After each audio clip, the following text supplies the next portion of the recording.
అక్రమాలపై జరిపించాలి. ప్రసాద్ గౌడ్ అవినీతి అక్రమాలపై ప్రసాద్ గౌడ్ అక్రమాల అవినీతి బయట తీసేంత వరకు పోరాటం. కమిషనర్ ప్రసాద్ గౌడ్ అవినీతి అక్రమాలు బయట తీసేంత వరకు. ఈరోజు ఈ కార్యక్రమానికి చేసినటువంటి మీడియా ప్రతినిధులకు, అదేవిధంగా వైఎస్ఆర్ పార్టీ నాయకులకు, మాజీ కౌన్సిలర్లకు, మాజీ చైర్మన్కు, ప్రస్తుత మండలాధ్యక్షుడు రాజశేఖర్ గారికి, మండల అధ్యక్షుడు సోమేశ్వర గారికి ఇద్దరికి కూడా పేరు ధన్యవాదాలు. ఈరోజు ఇటువంటి ప్రసాద్ గౌడ్ కమిషన్ యొక్క చరిత్ర ఈ డోన్ ప్రజలందరికీ కూడా 2 సంవత్సరాలలో తెలిసిపోయింది.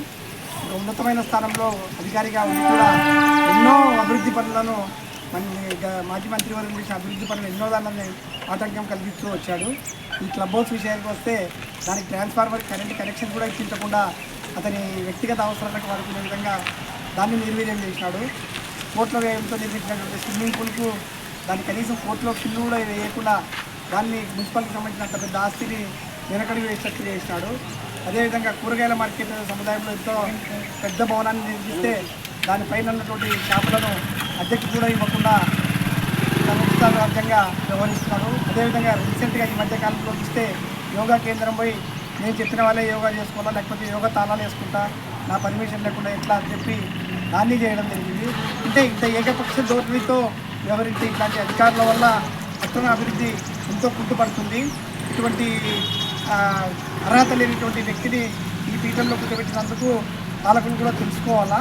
ఇప్పటి నుంచైనా వచ్చే అధికారి మంచి బుద్ధితో పట్టణాన్ని అభివృద్ధి చేస్తాడని భావిస్తూ ఇటువంటి అధికారి ట్రాన్స్ఫర్ సందర్భంగా వైఎస్ఆర్ కాంగ్రెస్ పార్టీ తరఫున అధికారులకు ధన్యవాదాలు తెలియజేస్తున్నాను. Thank you.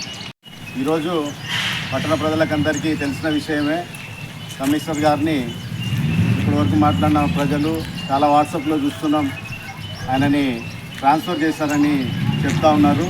నేను అనుకుంటున్నా ట్రాన్స్ఫర్ కాదు, అది ఆయనని రివర్షన్ చేసినారు. సూపరింటెండెంట్గా తిరిగి అంటే ఇక్కడ అధికారిగా కమిషనర్గా పనిచేసే అర్హత మీకు లేదని చెప్పేసి ప్రభుత్వం భావించి పై అధికారులు ప్రభుత్వం ఈరోజు ఆయనని రివర్షన్గా సూపరింటెండెంట్గా తిరిగి కర్నూలు పంపించడం జరుగుతూ ఉంది. మరి ఎందుకు ఇటువంటి అనాలోచితమైనటువంటి వ్యక్తులకు ఇటువంటి గౌరవప్రదమైన సీట్లలో కూర్చోబెడితే పరిపాలన ఈ రకంగానే ఉంటుంది అన్నదానికి నిదర్శనం కొన్ని ఉదాహరణలు మీకు ప్రస్తావన తీసుకొస్తా. స్టాండింగ్ కౌన్సిల్ను నియమించాలన్నా, స్టాండింగ్ కౌన్సిల్ను టర్మినేట్ చేయాలన్నా అది ఒక కౌన్సిల్కి అధికారం ఉంటుంది. అటువంటిది ఆయన పాతగా పనిచేస్తున్నటువంటి నరసింహులు గారిని స్టాండింగ్ కౌన్సిల్ మెంబర్గా ఆయననే టర్మినేట్ చేసేసినారు. కొత్తగా ఇంకొక అతనికి ఆయన ఉత్తర్వులు జారీ చేసినారు. ఇది రాజ్యాంగ విరుద్ధం, మున్సిపల్ యాక్ట్ విరుద్ధం. మరి ఇటువంటి చర్యలు తీసుకుంటారు. మరి ఇక్కడ ప్రతిరోజు అనునిత్యం మహిళలు, పట్టణ ప్రజలు అందరూ వాకింగ్ చేసుకుంటుంటే గౌరవ బుగ్గన రామ్నాథ్ రెడ్డి గారు ఇక్కడికి వాకింగ్ వచ్చిన సందర్భంలో బీగం వేయడం జరిగింది. అంటే ఆయన మీద కోపంతో ప్రజలను కూడా ఆయన సఫర్ చేస్తున్నారు. అది కూడా మున్సిపల్ యాక్ట్ విరుద్ధంగా. అంటే 40 లక్షల రూపాయలతో వైసీపీ గవర్నమెంట్లో ఏర్పాటు చేసినటువంటి వాకింగ్ ట్రాక్ను, ప్రజల కోసం ఏర్పాటు చేసిన వాకింగ్ ట్రాక్ను ఆయన బంద్ చేయడం జరిగింది. మరి ఇందాకనే మా మిత్రుడు చెప్పినట్టు యోగా సెంటర్కు మొన్ననే పోవడం జరిగింది. యోగా డే సందర్భంగా దాదాపు 15 రోజుల పాటు ఆ యోగా మెంబర్స్ని అందరినీ, మహిళలను, మగవారిని అందరినీ ఇక్కడికే మున్సిపల్ ఆఫీస్కు పిలిపించి ఇక్కడనే యోగా చేయాలని చెప్పేసి ఆయన ఇన్స్ట్రక్షన్స్ ఇవ్వడం, ఆయనను గౌరవిస్తూ వాళ్ళు 15 రోజులు ఇక్కడికే యోగా సెంటర్ ఉన్నా కూడా ఇక్కడికే వచ్చి వాళ్ళు యోగా చేసుకుంటే ఆయన చేసిన పర్యవసనం 16 రోజు మార్నింగ్ వాళ్ళ దగ్గరికి పోయి మహిళలను దుర్భాషలాడి మగవారి పైన దురుసుగా ప్రవర్తించి ఇక్కడ నేను బీగం వేస్తా అని చెప్పడం అది ఏమాత్రం సెన్స్ ఉన్న అధికారి చేయలేని పని ఆయన చేస్తూ ఉన్నారు. మరి ఈ రకంగా చెప్పుకుంటూ పోతే మహిళల కోసం ఒక ప్రత్యేకంగా వైఎస్ఆర్ నగర్ దగ్గర ఒక పార్క్ను ఏర్పాటు చేస్తే ఈరోజు ఆ పార్క్ పరిస్థితి ఎట్లా ఉందంటే అన్ని కార్లు, ఆటోలు, బైకులు పార్కింగ్ ఏరియాగా మారిపోయింది. ఎంతో కష్టపడి గతంలో మేము కడియం నుంచి మొక్కలు తీసుకొచ్చి అక్కడ వేసి ప్రజలకు ఆరోగ్యంగా వాకింగ్ చేసుకునే విధంగా, యోగా వేసుకునే విధంగా మహిళలకు ఒక ప్రత్యేక పార్కును క్రియేట్ చేస్తే బుగ్గన గారు మళ్ళీ ఈరోజు దాన్ని అధ్వాన పరిస్థితిలో పందులు అక్కడ పండుకొని అనునిత్యం ప్రజలకు ఆరోగ్యాలని దెబ్బతినే విధంగా చర్యలు తీసుకుంటున్నారు. అంటే గతంలో జరిగినటువంటి గవర్నమెంట్లో అభివృద్ధిని వరదలగా పారిస్తే ఇప్పుడు పరిస్థితి దాదాపు సంవత్సరం 10 నెలలు అవుతూ ఉంది. ఎంత అధ్వానమైన పరిస్థితుల్లో శానిటేషన్ ఎంత దరిద్రంగా ఉందంటే అంత దరిద్రంగా ఉంది. ఈరోజు మొన్ననే మున్సిపల్ ఆఫీస్లో 5 కోట్ల రూపాయలు ప్రజలు ట్యాక్స్ కట్టినారని చెప్పేసి సంబరాలు చేస్తున్నారు కమిషనర్ గారు. మరి 5 కోట్ల రూపాయలు ప్రజలు ట్యాక్సెస్ కడితే ఎందుకు కట్టినారు?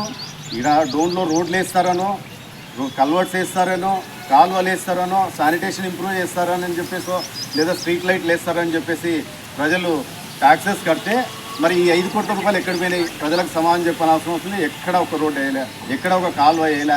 శానిటేషన్ అధ్వాన పరిస్థితిలో ఉంది. ఈరోజు శానిటేషన్ అధ్వాన పరిస్థితిలో ఉంది. పందులకు డోన్ టౌన్ నిలయంగా మారింది. దీన్ని మేము కాదు మాట్లాడుతున్నది, స్వయాన గౌరవ వైస్ చైర్మన్గా పనిచేసినటువంటి వాళ్ళ వ్యక్తే కౌన్సిల్లో నిండు సభలో మూడు నెలల పాటు కమిషనర్ గారిని ఇష్టం వచ్చినట్లా తిట్టి శానిటేషన్ను గాలికి వదిలేస్తారని చెప్పేసి ఒక మేస్త్రిని అడ్డం పెట్టుకొని అవినీతికి తెరలేపినారని చెప్పేసి వాళ్ళే, మేము కాదు, స్వయాన తెలుగుదేశం సభ్యులే మాట్లాడితే సమాజం చెప్పలేని పరిస్థితి. అంటే ఆయన అవినీతి ఏ స్థాయిలో ఉందో మీకు అందరికీ తెలుసు. డోన్కు మున్సిపాలిటీకి రెవెన్యూ రావాల్సినటువంటి 2-3 సెగ్మెంట్స్లో రెవెన్యూ రాకుండా గౌరవ ఆర్థిక శాఖ మంత్రిగా పనిచేసినటువంటి బుగ్గన గారు అప్పట్లో క్లబ్ హౌస్ కట్టి ఎందుకు కట్టినారు? డోన్ పేద ప్రజలకు తక్కువ వ్యయంతో ఇక్కడ ఫంక్షన్స్ చేసుకోవాలని చెప్పేసి ఒక 4 సూట్ రూమ్లు, 2 కాన్ఫరెన్స్ హాల్లు, ఉత్తమమైనటువంటి బిల్డింగ్ 4,50,00,000 రూపాయలతో అందిస్తే 2 సంవత్సరాల కాలం నుంచి అక్కడ ట్రాన్స్ఫర్ ఏర్పాటు చేయకుండా డోన్ మున్సిపాలిటీకి రెవెన్యూ రాకుండా ఆయన అడ్డుకోవడమే కాకుండా ప్రజలు అక్కడ ఫంక్షన్స్ చేయకుండా కూడా ఆయన అడ్డుకోవడం జరిగింది. అంటే ఈ రకంగా ఆయన అవినీతి చెప్పుకుంటూ పోతే కోకొల్లలు సొంత కూతుర్ని ఆయన ఒక స్వీపర్గా ఉద్యోగం కావాలని చెప్పేసి కౌన్సిల్కు ఆయన ఎమ్మెల్యే గారు లెటర్ హెడ్ మీద తీసుకొని వచ్చి కౌన్సిల్లో అడగడం జరిగింది. గౌరవ సభ్యులందరూ అప్పట్లో ఉన్నటువంటి గౌరవ సభ్యులందరూ వ్యతిరేకించి అది రాజ్యాంగ విరుద్ధంగా, మున్సిపల్ యాక్ట్కు విరుద్ధంగా అటువంటి స్వీపర్గా కమిషనర్ స్థాయిలో ఉన్న వ్యక్తి తన సొంత కూతురుని నియమించుకోవడం విరుద్ధం అని చెప్పేసి మేమందరం దాన్ని కొట్టేయడం జరిగింది. ఇటువంటి చర్యలు తీసుకున్నటువంటి వ్యక్తి మరి డిమోషన్ మీద ఆడిపోవడం చాలా సంతోషకరమైన విషయం. రాబో రోజుల్లో ఇక్కడ పనిచేయవస్తున్నటువంటి వ్యక్తులు రాజ్యాంగం పట్ల, మున్సిపల్ యాక్ట్ పట్ల శ్రద్ధతో గౌరవంగా ప్రజలకు మంచి అందియాలని చెప్పేసి మనస్ఫూర్తిగా కోరుకుంటున్నాం. మళ్ళీ ఈ క్లబ్ హౌస్ను పాకట క్లబ్గా మార్చడానికి కూడా ఆయన ప్రయత్నాలు చేశారు, మీకు అందరికి తెలిసిన విషయమే. ఇందాకే మేమందరము మున్సిపల్ ఆఫీస్లో పనిచేస్తున్నటువంటి స్టాఫ్ అందరికీ స్వీట్లు పంచే క్రమంలో శానిటేషన్ విభాగంలో 2 భార్యాభర్త పనిచేస్తున్నారు, అనాథరైజ్డ్ వ్యక్తులు. వాళ్ళకు ఈ మున్సిపల్ స్టాండింగ్ దీంట్లో వాళ్ళకి పనిచేసే అర్హత లేదు, వాళ్ళకు ఆఫ్కాస్ట్లో లేదు, ఎటువంటి సంబంధం లేని వ్యక్తులు ఈరోజు మున్సిపల్ ఆఫీస్లో మున్సిపల్ శాఖకు సంబంధించిన అన్ని ఫైళ్ళు వాళ్ళ చేతుల్లోకి తీసుకుంటున్నారు. ఇది రాజ్యాంగ విరుద్ధం కాదా? మరి ఇటువంటి వ్యక్తి మీద రివర్షన్ మీద కర్నూలు పంపడం కాదు, ఇటువంటి మీద సస్పెండ్ చేయాలని చెప్పేసి, ఇటువంటి అవినీతి వ్యక్తుల మీద చర్యలు తీసుకోవాలని చెప్పేసి మేము ప్రభుత్వాన్ని డిమాండ్ చేస్తూ రాబో రోజుల్లో డోన్ మున్సిపాలిటీకి మేము సహకరిస్తాం. ప్రజలు ట్యాక్సెస్ కట్టినారు, సహకరించినారు, మరి అధికారులు ఖచ్చితంగా మంచి చేయాలని చెప్పేసి అధ్వానమైనటువంటి రోడ్లు ఈరోజు ఎక్స్టెన్షన్ కాలనీలో మనం గమనిస్తున్నాం. ఇంతవరకు ఒక రోడ్డు లేదు, ఒక కాలువ లేదు, ఒక కల్వర్ట్ లేదు, లైటింగ్ వ్యవస్థ స్వయాన బుగ్గన మార్గులో మన ఓల్డ్ బస్ స్టాండ్ నుంచి రైల్వే స్టేషన్ పోయే బుగ్గన మార్గులో ప్రతిరోజు లైట్స్ లేవు. దాదాపు 2 కోట్ల రూపాయలతో ఆ రోడ్డు నిర్మాణం చేసి వైడ్ చేసి ఆర్నమెంట్ లైట్స్ వేసి ప్రజలకు ఒక సుందరమైనటువంటి, అంటే డోన్ స్థాయిని జిల్లా స్థాయికి పెంచినటువంటి బుగ్గన గారు తీసుకున్నటువంటి చర్యలకు విరుద్ధంగా ఈరోజు డోన్ పట్టణం దాదాపు ఒక 15 సంవత్సరాలు వెనక్కిపోయిన పరిస్థితుల్లో ఉంది. అటు కాకుండా ఇప్పుడు వచ్చే గ్రూప్ 1 ఆఫీసర్ అని చెప్పేసి ఏదో విన్నాను, మరి ఆయన ఆధ్వర్యంలో ఉన్న డోన్ పట్టణం అభివృద్ధి చెందుతుందని వారికి మేము పూర్తి సహాయ సహకారాలు అందిస్తామని చెప్పేసి తెలియజేస్తూ నమస్కారాలు తెలియజేస్తాం.